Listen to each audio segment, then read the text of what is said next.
श्री वेदव्यास जी महाराज की, बोलो श्री सुखदेव जी महाराज की, बोलो श्री शेतु जी महाराज की।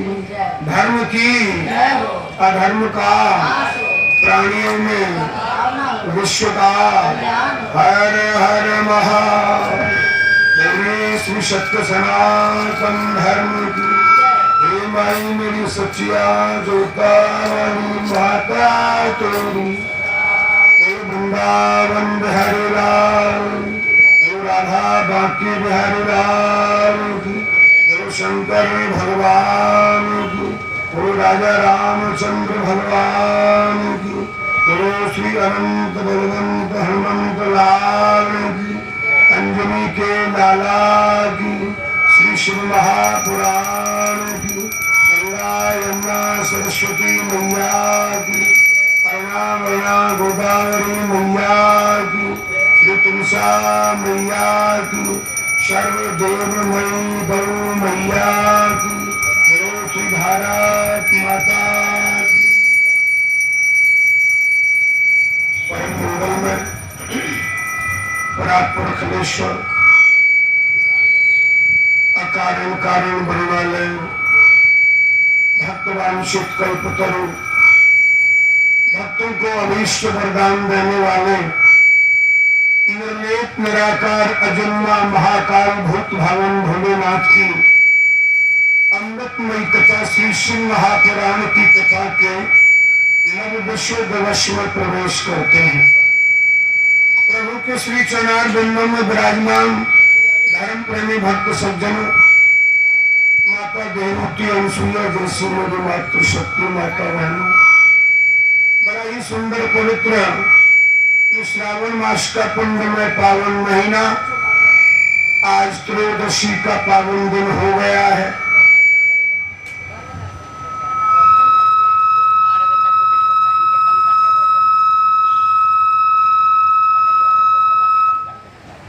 त्रयोदशी का पावन दिन भगवान शिव की बड़ी अनन्य कृपा,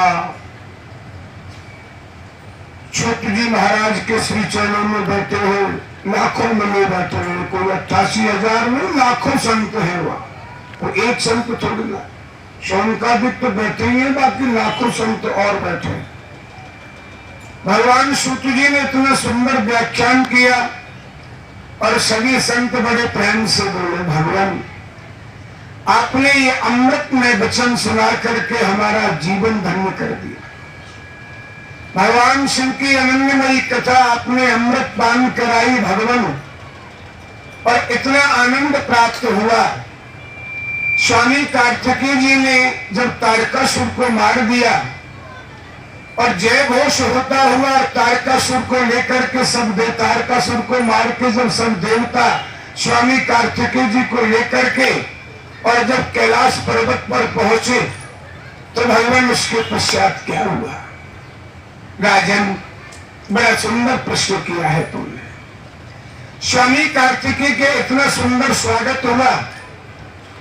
जिस समय स्वामी कार्तिकेय को लाया गया था 6 कृतकाओं के यहाँ से, तो 30 सुहागनों ने आरती उतारी थी, और आज जब तारकासुर को मार करके स्वामी कार्तिकेय गए हैं, तो आज स्वयं भगवती जगत जननी माँ भवानी माता पार्वती ने स्वयं आरती उतारी अपने पुत्र की, और पुत्र को अनन्य आशीर्वाद दिए।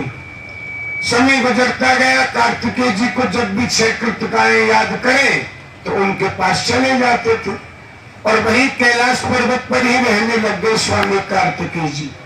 राजन, ये मैंने तुम्हें कार्तिकेय जी का विस्तार से वर्णन सुनाया। भगवान, अब हमें गणेश जी की उत्पत्ति बताओ, कैसे गणेश जी प्रकट हुए, ये क्या कारण है, बताइए हमें। तो भगवान कितना सुंदर वर्णन कर रहे हैं गणेश जी के लिए। राजन, जब स्वामी कार्तिकेय जी का सब कार्य कर दिया तो वो वहीं पर रहने लग गए। उसके पश्चात में क्या हुआ, एक दिन भगवान शिव और पार्वती विराजमान थे आसन पर, बड़े आनंद के साथ। तो एक दिन पार्वती जी ने सोचा कि भगवान शिव के अनन्य गण हैं, ऐसे गण हैं अनन्य और वो गण भगवान शिव की उपासना करते हैं, भगवान शिव की आज्ञा का पालन करते हैं। तो क्या हुआ, एक दिन पार्वती जी स्नान कर रही थी। स्नान करते करते क्या हुआ, तुरंत भगवान शिव आए। अब नंदी जी द्वार पर बैठे हुए और भगवान शिव आए। अब नंदी जी कैसे रोके बाबा को, तो नंदी जी तो रोक नहीं पाए, उन्होंने कहा ही नहीं, और क्यों कहेंगे। तो जैसे ही भगवान शिव आए और पार्वती जी स्नान कर रही, तो उनको बहुत बुरा लगा, उनको संकोच आया। वो तत्काल वहां से उठ गई और भागती चली गई। कोई बात नहीं, उन्होंने कुछ नहीं कहा। अब एक दिन क्या हुआ, जया और विजया नाम की सखी, जो पार्वती जी की परम प्रिय सखी है, उन्होंने कहा, पार्वती जी बोली, देखो आज मैं स्नान कर रही थी और स्वामी महाराज भोलेनाथ आ गए। चाहे मेरे पति है पर संकोच तो आता ही है ना, देखो देवियों, मुझे बड़ा संकोच आया। तो जया विजया बड़ी ज्ञानी है, उन्होंने कहा, आप काहे को चिंता करते हो, देवी एक बात कहूं, बुरा न मानो तो। बोले बोलो। देखो भगवान शिव के अनन्य गण हैं और सब गण उनकी आज्ञा का पालन करते हैं। नंदी भी है, उनकी आज्ञा का पालन करते हैं, और जितने गण हैं वो सब उनका ही भजन करते हैं, उनकी आज्ञा का पालन करते हैं। हम किसी को आदेश नहीं दे सकते। तो जया विजया बोली, देवी एक बात कहूं, कोई ऐसा ना करे कि तुम अपने तपोबल से और कोई अपना पर्सनल गण बनाओ। एक पर्सनल गण होना चाहिए अपना, जो हमारी ही आज्ञा का पालन करे, हमारी आज्ञा के बिना अंदर ही प्रवेश न करे, और किसी की हिम्मत न हो कि जब तक आप आदेश न दे, जैसे शंकर जी के आदेश का पालन करते हैं नंदी, तो ऐसे ही हमारा भी एक गण होना चाहिए और जो केवल आपकी आज्ञा का पालन करे। तो पार्वती जी को ये बात बड़ी अच्छी लगी। बोले, बात तो तुम सही कह रही हो, ये तो बड़ी अच्छी बात कही है। तो उन्होंने क्या किया, अब फिर ऐसे ही हुआ, एक दिन फिर पार्वती जी स्नान कर रही और फिर बाबा भोलेनाथ आ गए। तो संकोच के मारे फिर भाग गए, ये दूसरा चांस बना। और जैसे ही दूसरा चांस बना, तो पार्वती जी उस समय जब भागी तो उनको जया और विजया की बात याद आ गई। वो लोग कह रही तो ठीक कह रही थी, अब तो मुझे ऐसा ही करना पड़ेगा। अब क्या हुआ, एक दिन जब तीसरी बार स्नान करने लगी, तो पार्वती जी ने अपने मन से, बोलो जय श्री कृष्ण, अपने मन से और एक बालक उत्पन्न कर दिया। बोलो गणेश जी महाराज की। आहा, क्या अद्भुत बालक, क्या सुंदर बालक है। उस बालक को देख करके भगवती बहुत मन से उत्पन्न किए। बोलो जय श्री कृष्ण। गणेश जी हाँ मन से उत्पन्न हो गए। बालक ने बोला, कहिए माता मेरे लिए क्या आज्ञा है। बोले, पुत्रम तुम्हारे लिए मेरी यही आज्ञा है कि तुम द्वार पर बैठे रहो और कोई भी मेरी आज्ञा के बिना अंदर प्रवेश न करे। सखियों ने कहा, देखो बालक, तुम जो है बिना आज्ञा के किसी को अंदर मत आने देना, चाहे वो भगवान शिव ही क्यों ना हो, कोई अंदर ना आने पाए। बोले, आप काहे को चिंता करती हो देवियों, माता आप बिल्कुल चिंता मत करो, आप मुझे कोई अस्त्र दो, मैं जिसको लेकर के बैठूं। तो पार्वती जी ने एक लकड़ी की डंडी दे दी। बोलो जय श्री कृष्ण। बोले, लो उसको पकड़ो। एक लकड़ी तोड़ी, पत्ते पत्ते हटाए और गणेश जी को थमा दिया, लो दे दिया। अब कोई सोचेगा लकड़ी से क्या होता है। अरे भैया, लकड़ी से सब कुछ होता है, लकड़ी के बिना तो कुछ नहीं है, ना जीने में ना मरने में। बोलो जय श्री कृष्ण। लेकिन यहाँ जीने मरने की बात नहीं है, यहाँ है बात अस्त्र की। तो आप ये तो सोचिए, वो लकड़ी दी किसने है, वो तो माँ भगवती ने दी है ना। तो वो तो ऐसा अस्त्र बन गया है, उतनी शक्ति ना नारायण के अस्त्र में है और ना भगवान शिव के पाशुपत अस्त्र में है और ना ब्रह्मा के ब्रह्मास्त्र में है। वो शक्ति माँ भगवती ने ऐसी भर दी, उस लकड़ी को दे दिया। चलो अब तुम्हारा काम ये है, इस लकड़ी को लेकर और तुम द्वार पर बैठ जाओ। बोले, माता आप काहे को चिंता करती हो, कोई आके तो दिखाए। अंदर प्रवेश तो करे। अरे अगर आप कहो तो मैं हवा को भी नहीं आने अंदर दूं। पार्वती जी ने कहा मेरी आज्ञा के बिना कोई अंदर ना आने पाए। कोई का मतलब कोई भी। समझ गए? बोले हाँ माता समझ गए। बैठ गए। अब वो वहां बैठे और चौकीदारी कर। अब पार्वती जी अंदर स्नान करो, ध्यान करो, पूजा करो, पाठ करो, कोई करो, कुछ भी करो, किसी की हिम्मत नहीं है जो अंदर प्रवेश कर जाए। कोई भी किसी की उनकी आज्ञा के बिना। अब जया और विजया और माता पार्वती जी अपने खेले कूदे, अपने आनंद ले। अब समय गुजरता रहा। अब एक दिन क्या हुआ, अब वो दरवाजे पर बैठे और बाबा का आना हुआ। तो इसका मतलब ये है कि शिव पुराण में कि बाबा को पता ही नहीं था कोई बालक उत्पन्न हो गया। बोलो जय श्री कृष्ण। अब पार्वती जी स्नान कर रही थी अंदर और वो बालक बैठ गया चौकीदार बनकर। और आए वहां बाबा जी आए, चलो अंदर प्रवेश करो। इन्होंने कहाँ जा रहे हो? कौन हो तुम? अरे पहले कौन हो तुम? बालक कैसी बात करते हो? कौन हो क्या है?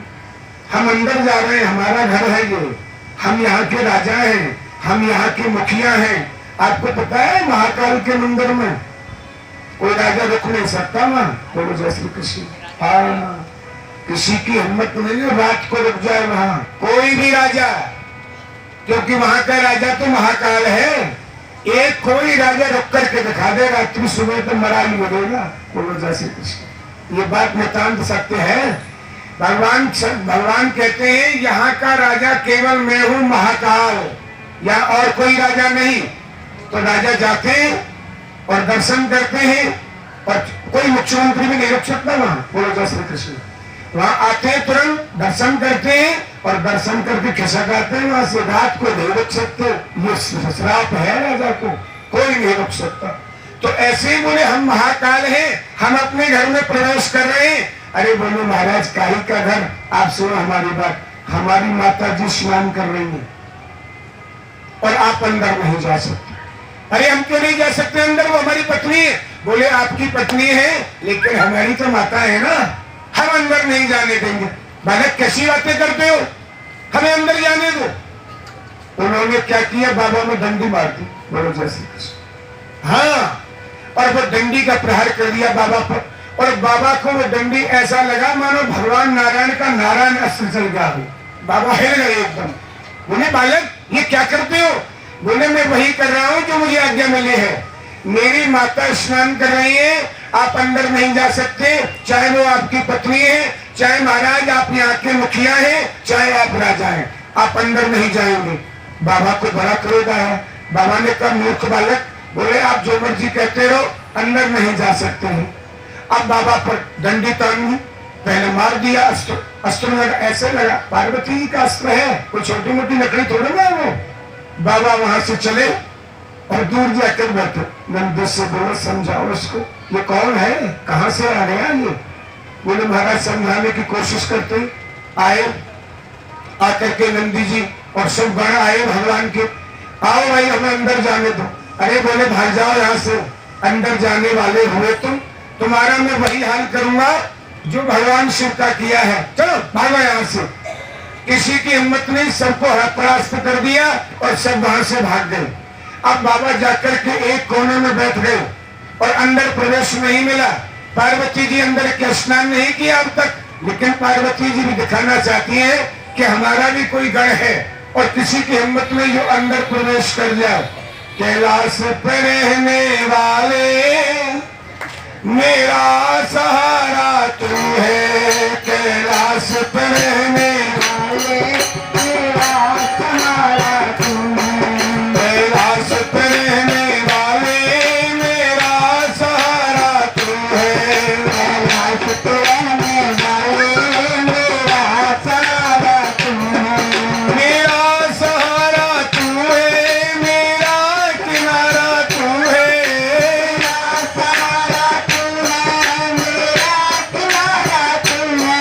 कैलाश पे रहने वाले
को भाए,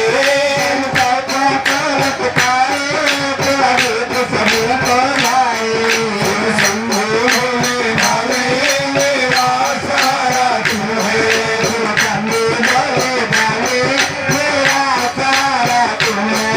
मेरा सहारा तू है, मेरा किनारा तू है,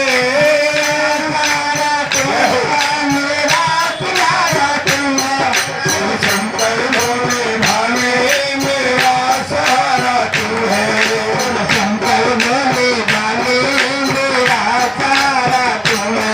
जो दर पे तुम्हारे आता मनवांछित फल वो पाता,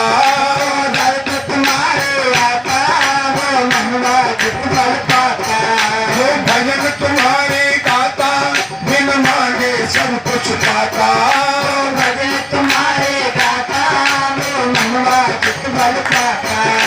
शंकर भोले भाले मेरा सहारा तू है,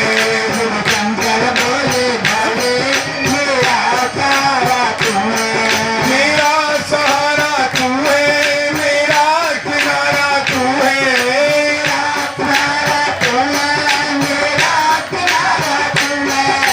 शंकर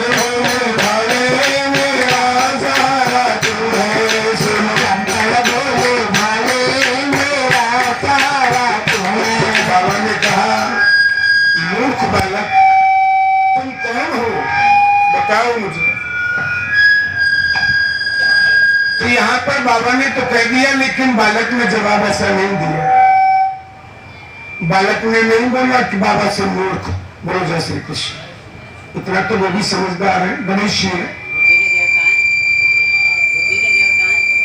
यही तो कह रहा हूं। देखो बुद्धिमानों की प्रधान जी ने सुंदर बात कही है, बुद्धिमानों में श्रेष्ठ। अगर बुद्धिमानों में श्रेष्ठ है तो केवल तीन ही है, चौथा कोई नहीं। बोलो जय श्री कृष्ण। अगर बुद्धिमानों में श्रेष्ठ है तो सबसे बड़ा बुद्धिमान और सबसे पहला बुद्धिमान है गौरपुत्र गणेश। और अगर दूसरे बुद्धिमान का नंबर आता है तो भगवान नारायण के सवारी कौन? गरुड़ जी महाराज। आपको मालूम है गरुड़ जी के समान बुद्धि नहीं है किसी में। ऐसे नहीं बन गए भगवान के सवारी।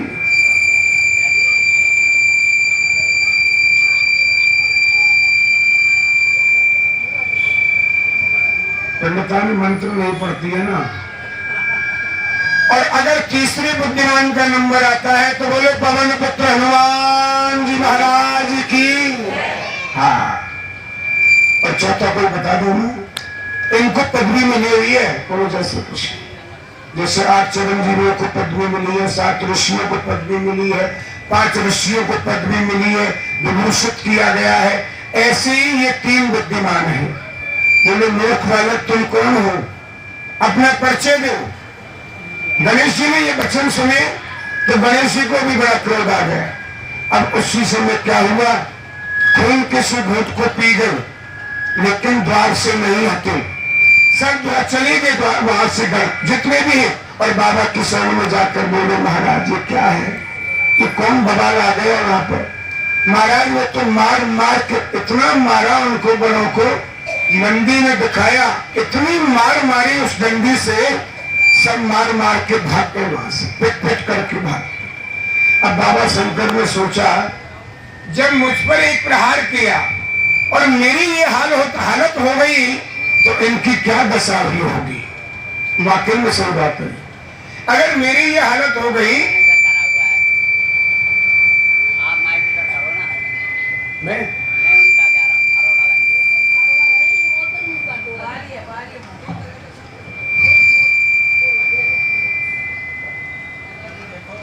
पार्वती जी ने द्वार से अपने दर को नहीं हटाया, सब देवता आए। अब यहाँ तो ऐसा लिखा है भगवान शिव की एक न चली, भगवान ब्रह्मा जी बुला लिए, ब्रह्मा जी आए, ब्रह्मा जी को भी मार मारी।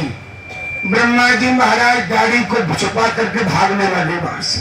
बोले महाराज हमारे बस का नहीं है, इससे पंगा लेना। फिर भगवान नारायण आए, पढ़िए शिव पुराण को, देखो क्या क्या लिखा है। भगवान फिर नारायण आए, भगवान नारायण ने युद्ध किया, भगवान नारायण परास्त कर दी। बोले आओ नारायण, तुम्हारा ही नंबर रह गया। अब नारायण भगवान भी वहां से चले आए। कहते हैं उसी लकड़ी से ऐसा प्रहार करते थे। अब भाई वो बात लकड़ी की नहीं है, बात है वो भगवान पार्वती जी के शक्ति की। वो शक्ति जो आई हुई है, ऐसे ही बताते हैं ना, मंत्र में शक्ति होती है। जैसे अब आप कोई धारण करते हैं, कोई स्टोन है, स्टोन धारण करते हो ना, वही श्लोक धारण करते हैं। तो पुखराज लाए, अब पुखराज से 5 लाख का लाओ, चाहे 10 लाख का लाओ, लेकिन उसमें शक्ति मंत्र की आएगी। आप ऐसे धारण कर लिया, दूध गंगा जल में धो लिया, उसका कोई फायदा नहीं है, चाहे वो कैसा नकली है चाहे वो असली है। अगर उससे मंत्र शक्ति जितना विधान दिया है उसका उतना मंत्र जाप कराओगे तो उसमें शक्ति आएगी। ऐसे ही पार्वती जी की शक्ति उस लाठी के अंदर है। अब तो शिवगणों को बड़ी चिंता हो गई, बोले क्या करें, कहाँ जाए, देवता परेशान हो गए। इंद्र ने कहा महाराज आप काहे को चिंता करते हो, मैं किस लिए हूँ, मैं देवताओं का राजा हूँ। भगवान बोले काहे को मरने जाते हो, नहीं महाराज मेरे पास में वज्र है, तो जाओ इस वज्र का प्रहार तो तुमने, तुम बच्चों को जरा चुप करो, शोर कर रहे हैं, वैसे माइक नहीं चल रहा। तो देखो भगवान, यहाँ पर भगवान ने क्या कहा, भगवान ने कहा इंद्र इस वज्र का प्रहार तुमने कार्तिकेय पर भी किया था, क्या परिणाम निकला, दाएं अंग में किया एक पुरुष प्रकट होगा, बाएं अंग में किया फिर प्रकट हो गया, हृदय पर किया फिर प्रकट हो गया, और तेरी क्या खबर नहीं, फिर चारों भागे तेरे पीछे और तू दुम दबा के भाग गया वहां से। और अब तू फिर जा रहा है गणेश जी के सामने, गणेश जी महाराज के सामने इंद्र आए और इंद्र ने जैसे वज्र चलाया, ये सब द्वार पर ही हो रहा है सारी लीला, कहीं गए नहीं है युद्ध करने, भगवान के द्वार पर ही सारी लीला हो रही है। और जैसे ही वज्र आया और गणेश जी ने उसको हाथ से पकड़ा पूरे जैसे, और पकड़ करके और अपनी कांख में दबाया और दबा करके फिर लकड़ी फेंक के मारी, जैसे ऐसी फेंक करके मारी और ऐसा लगे अरे एक वज्र क्या करोड़ों वज्रों का प्रहार किया हो, और इंद्र की आघात किया उसने, इंद्र मूर्छित हो गए। कितने साल तक इंद्र को होश नहीं आया, और वहां पर देवता उनके, अब राजा ही कहते ना, राजा ही ना हो तो प्रजा का क्या होगा। अब तो वहां पर क्या हुआ, इंद्र की मूर्छा को खोलने लग गए। भगवान शंकर जी ने कहा अरे अब तुम जाओ, फिर गण गाए भगवान शिव की, बड़ा विचित्र कथा है। और जैसे ही फिर गण आए और भगवान फिर गणेश जी ने मार मार के भगाया। भगवान ने उनको क्या कहा है, बोले अरे मूर्खो तुम सब नपुंसक हो, बोले जैसे शंकर जी बोले उन गणों से। गणों ने अब गण जवाब तो कैसे दे, लेकिन नंदी कहने लगे, बाबा से नहीं बोले, अपने मन में कथा में लिखा है, नंदी ने बोले महाराज पहली बार तो आप ही गए थे, अंदर प्रवेश कर रहे थे, तो क्यों नहीं कर गए आप, एक छड़ी ऐसी मारी महाराज चुपचाप चले आए, और जब आपकी ये हालत कर दी तो हमारी क्या की होगी, आप इस बात को नहीं समझ रहे हो। इंद्र का हाल देखा, बाबा ने कहा चलो भागो यहाँ से।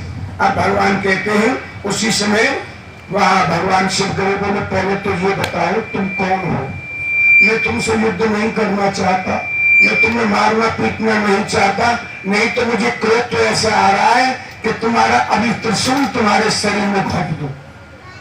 बोले हम पार्वती के पुत्र हैं, बोलो जय श्री कृष्ण, हमारा नाम गणेश है। अब आपको कुछ और कहना तो अब हमको अंदर जाने दो, हम तुम्हारे पिता हो गए।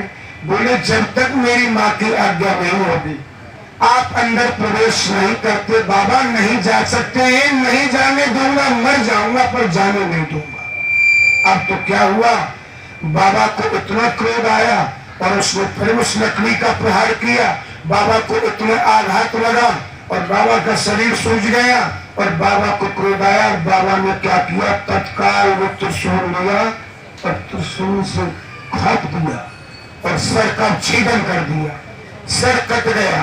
और दौड़ी दौड़ी वहां पर जया और विजया आई और देखा उस बालक का सर कटा हुआ, और उसी समय दौड़ी दौड़ी अंदर गई, माता माता ये बड़ा अनर्थ हो गया, बाबा ने बालक को मार दिया, बाबा ने सर काट दिया। अब पार्वती जी दौड़ी दौड़ी आई और पार्वती जी ने कितना बलात् किया, महाराज क्या पूछो ना। इतना विलाप किया, इतना रोदन किया, महाराज आप अंदर आने की बात करते हो, आप चले जाइए, जब तक मेरा पुत्र जीवित नहीं कर दोगे तब तक मैं चैन से नहीं बैठूंगी। इतना रोदन किया। अब तो देवताओं तुमने ऐसा करा दिया, तो पार्वती जी ने क्या किया, अपने श्वासों से लाखों कृतकाएं उत्पन्न कर दी। बोलो जय श्री कृष्ण। अपने श्वासों से लाखों कृतिकाएं, ओ वो चिंगार भरे, जैसे दांत में साधने पिशाचनी होती है ना, जैसे बाबा की चलती है माया। अब पार्वती जी ने अपनी योग माया दिखाई, लाखों पिशाचनी उत्पन्न हो गई। कहिए माता क्या आदेश है? बोले इन सब देवताओं को खा जाओ। अब वो निगलने लग गए देवताओं को, सब देवताओं को खाने लगी वो पिशाचनियां। अब बाबा बड़े व्याकुल हो गए। बाबा ने देवताओं से कहा तो सबको खा जाएंगे। उसी समय बाबा ने क्या किया, बोले जाओ जल्दी से जाओ, पार्वती जी का रोदन तब तक नष्ट नहीं होगा, पार्वती जी का जब तक शांत नहीं होंगी, बोले जब तक मेरा पुत्र जीवित नहीं हो जाएगा, जाओ और मेरे पुत्र और खा जाओ तुम पिशाचनियों उनको, देवताओं को। इन्होंने ऐसा करा दिया। उसी समय बाबा ने देवताओं से कहा जाओ जल्दी, और जो सबसे पहले मैंने उत्तर दिशा में जाना, उत्तर दिशा का वर्णन है, उत्तर दिशा में जाना, और जो तुमको सबसे पहले मिले उसका सर काट के ले आना और तुरंत उसको जोड़ देना। अब ये नहीं लिखा है कि भगवान शिव ने जोड़ा, बोलो जैसे ना, ये बनावटी कथा है, ये बिल्कुल नहीं लिखा।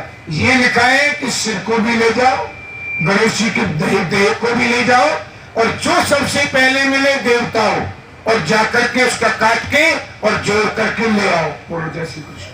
सत्य बात, इसे पुराण में ऐसा लिखा है।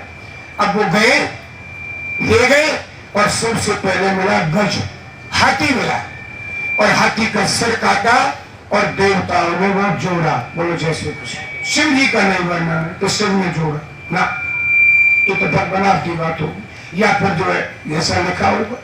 तो उन्होंने देवता, अब देवता कम समझ रहे हो क्या, वहां नारायण भी है, ब्रह्मा भी है, इंद्र भी है, अरुण वरुण भी है, कुबेर भी है, सब देवी देवता है, सब ऋषिवर है, और तुरंत उस हाथी का सिर जोड़ दिया और लेकर के आए, और पार्वती जी का क्रोध शांत हो गया। बोले गणेश जी महाराज की। फिर शिव पार्वती ने गणेश जी का पूजन किया, ध्यान से सुनना, फिर किया है उन्होंने पूजन, सभी देवी देवताओं ने पूजन किया, शिव पार्वती ने पूजन किया, सब देवताओं ने किया। और फिर उस समय सभी देवताओं से गणेश जी बोले महाराज आप हमें वरदान दो। तो गणेश जी से तो बोल नहीं पाए, पार्वती जी बोली जो मेरे पुत्र की सबसे पहले पूजा करेगा, और उस जो मेरे गणेश जी की सबसे पहले पूजा करेगा, किसी भी देवी देवता की पूजा पहले नहीं होगी, और मेरे पुत्र की पूजा होगी, और जो मेरे पुत्र की पहले पूजा करेगा उसके जीवन में विघ्न आएगा ही नहीं। आज से गणेश जी पूजित हो गए। तो सब देवताओं ने पूजन किया। पूजन करने के पश्चात गणेश जी ने वरदान दिया, मैं तुम्हें वरदान देता हूं, अगर तुम पर ज्यादा विपत्ति आ जाए कभी भी, तो तुम हर महीने मेरा व्रत करना। बोलो जय श्री कृष्ण। हर महीने मेरा व्रत धारण करना, और उस व्रत के प्रभाव से तुम्हारे जीवन में आने वाले विपत्तियों का सबका नाश हो जाएगा। तो पार्वती जी बोले ये कौन सा व्रत है? बोले माता अब मैं तुमको पूरे साल की कथा सुनाऊंगा। तो गणेश जी महाराज अब हर महीने कथा सुनाते पार्वती जी को, और पार्वती जी उस व्रत को करती है, उसका नाम है गणेश चतुर्थी का व्रत। हर महीने आता है और पूर्णिमा के बाद आएगा। तो गणेश जी महाराज बैठते, चौकी सजाती है मैया, चौकी पर आरूढ़ होते हैं, और गणेश जी उनको मैया को हर महीने कथा सुनाते हैं। ये कन्फर्म बात है, गारंटी है इस बात की, जो कोई भी अगर गणेश चतुर्थी का व्रत करता है, कुंवारी कन्या करे, कुंवारा लड़का करे, उत्तम सर्विस मिले, उत्तम पत्नी मिले, उत्तम पति मिले, और उत्तम संतान मिले, संसार के सब विघ्न दूर हो। गारंटी है। गारंटी अपने शरीर की भी नहीं है, गारंटी की तो छोड़ दो, लेकिन ये गणेश जी की गारंटी है, मेरी नहीं। और उसके पश्चात कोई शादीशुदा पुरुष और पति पत्नी दोनों करें, करके देखो आप 1 साल तक, 1 महीने में एक ही तो है, और अलग अलग कथा है, अलग अलग वर्णन है। अलग अलग पूजा का विधान है। आपको हवन भी करने पड़ेंगे 3 साल में। और किसका हवन करना है? कन्नेर है तो ना, पीला पीला फूल होता है, देखा है कन्नेर का फूल? पीला फूल नहीं होता कन्नेर का? हाँ, उसके फूल को लाओ और उसको सुखाओ, और सुखा करके और उसका बनाओ हवन सामग्री, उसी की बनेगी। सुखा करके उनको कैसे करो चूड़ा, और उसका हवन करो। 3 हवन करेंगे पूरे साल में, और देखो 1 वर्ष करने के पश्चात में आपको इसका परिणाम मिलेगा। तो भगवान ने फिर ये कथा सुनाई, सभी देवी देवता प्रसन्न हो गए, भगवान गणेश जी पूजन हो गए, और भगवान गणेश जी का सुंदर मंदिर कैलाश पर्वत पर बनाया गया। और वहां से पार्वती रोज जाते हैं और रोज पूजन करते हैं, और सभी वहां पर जाकर के देवी देवता, ये बात नहीं है कि हम यहाँ भगवान गणेश जी का पूजन करते, सभी देवी देवता जाकर के और रोज नतमस्तक होते हैं और गणेश जी का पूजन करते हैं। राजन, ये मैंने तुम्हें गणेश जी का वर्णन सुनाया, उत्पत्ति का, कैसा लगा? बोले भगवान बड़ा आनंद आया। तो बोले चलो कल तुम्हें गणेश जी की साधु सुनाएंगे। तो कल गणेश जी और कार्तिकेय जी का विवाह का बड़ा सुंदर वर्णन होगा, और बड़े आनंद के साथ सत्यनारायण जी की कथा भी होगी। तो देखो शिव पुराण तो पूरा ही पड़ा है, लेकिन जितना होगा तो अगर इस प्रकार से कथा की जाए 2 साल में भी पूरी नहीं कर हो पाएगी। बोलो जय श्री कृष्ण। अब या तो निरंतर चलती रहे तब ये पूरा होगा, अब ऐसे 1-2 महीने में थोड़ा ना पूरा होता है। तो भगवान कल गणेश जी का विवाह होगा, और उसके पश्चात में भगवान सत्यनारायण जी की कथा होगी। तो कल देखिए, जो पूर्णिमा का व्रत करते हैं, पूर्णिमा का व्रत जो करते हैं भक्तजन, मेरी माता बहन कोई भी भक्तजन, तो उनको कल करना है। पूर्णिमा का व्रत कल इसलिए कर, अब कल क्यों करना है? देखो कल इसलिए करना है कि पूर्णिमा परसों चंद्रमा जब उदय होगा तो परसों नहीं होगी, क्योंकि परसों 31 तारीख की पूर्णिमा 7:05 तक है। तुम्हारा फिर पूर्णिमा में राखी इसलिए बांधी जाएगी सारा दिन, क्योंकि पूर्णिमा उदय काल का है। बोलो जय श्री कृष्ण। सूर्य जब उदय हो रहे हैं तो उसी पूर्णिमा को मान्य होता है। तो मैंने आपको कई बार बता चुका हूँ, इस विषय पर मैं कुछ नहीं कहूंगा। 31 तारीख की राखी होगी, और जो सत्यनारायण जी कथा है वो कल होगी, और परसों सुनाएंगे पंडित जी। परसों तो बड़ा मुश्किल है, उसे कमेंट मेरे पैर वैर को दिखा लूं।